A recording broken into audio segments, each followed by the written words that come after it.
What's up, guys? It's Tanner with OBO, and I am presenting another HubSpot Plus Expert Insights and Hidden Gems video.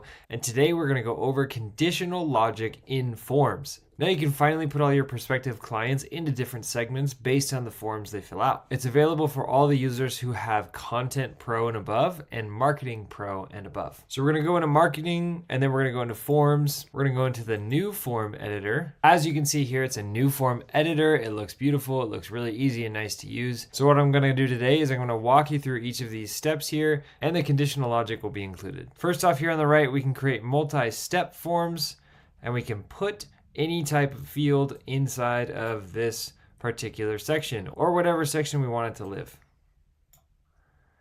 It's a very simple drag and drop.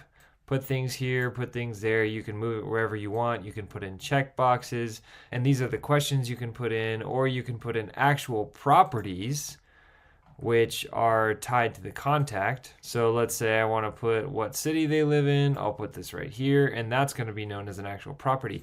You can also search all of the properties here, or you can look for the properties in this section right here. Just a quick little note, if you look at all of these properties, these are not every single one, but if you search it right here, you can find all of the other properties that will appear. They just don't appear on the left-hand side by default. Then you could put a few images if you want to, and then some reCAPTCHA stuff to help protect your privacy and other people's privacy in the data privacy section here. It's really easy. It's drag and drop. It's amazing. So I've got these two additional steps after the first one, and I'm going to show you what you can do inside of the conditional logic. So if we look for search fields inside of step 1 right here, here are the steps involved. And these filters act super similar to what we can do with properties and lists and all the different filters inside of HubSpot. It's very similar. And we could say, oh, if this email doesn't have anything or ends with @theobogroup.com, we can do a couple of things. We can show specific fields, we can hide specific fields, or we can skip immediately to a step. So if we were to show a field, we can show the last name, or we can show a different property that hasn't actually been brought up in any of the steps within the form. For example, if somebody enters in the OBO group for their email, then we're going to pop up a company name right at the end, and then they'll have to fill out the company name.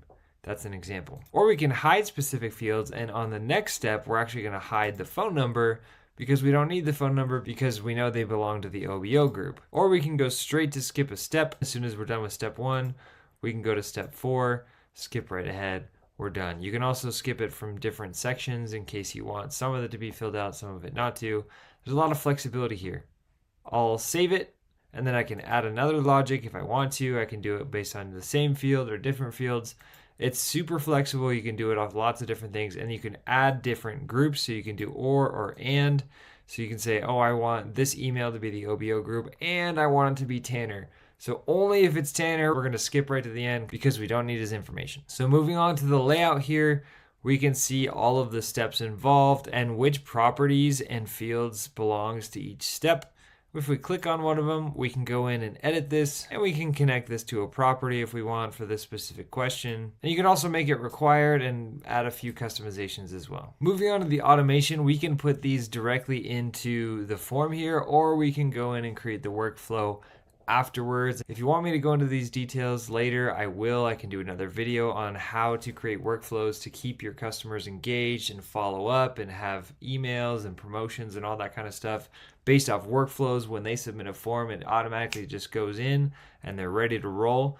I can do a video on that. But for now, I'm just going to let you know that this is one of the recommended workflows. Send an email after the form submission. You just hit create workflow and it's ready to roll for you. Super easy. Last one. I love this one personally. It is an optimization tab. It gives you kind of suggestions on what you should and shouldn't do and what's going to be best to actually drive user engagement and help you get more leads at a faster rate with a higher success rate.